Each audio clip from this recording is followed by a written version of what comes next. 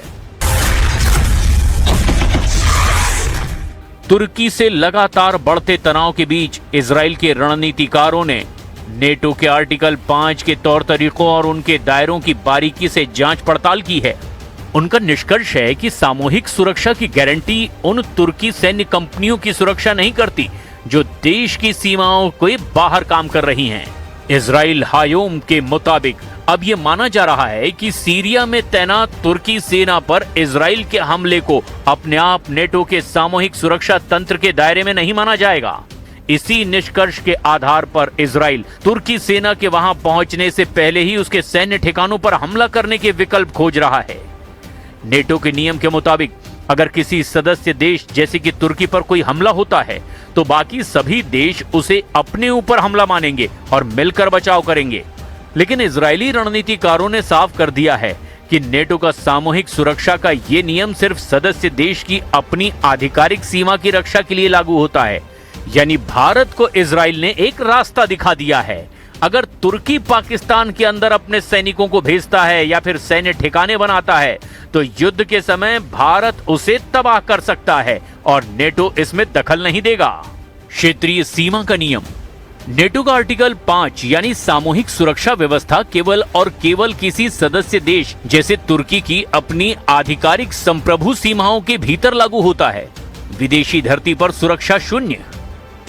यदि तुर्की के सैनिक, उसके लड़ाकू विमान या उसकी मिसाइलें अपनी सीमाओं से बाहर, चाहे वो सीरिया हो या पीओके या फिर पाकिस्तान की सरहद, अगर वहां तैनात होती हैं तो उन पर नेटो की सुरक्षा छतरी लागू नहीं होती।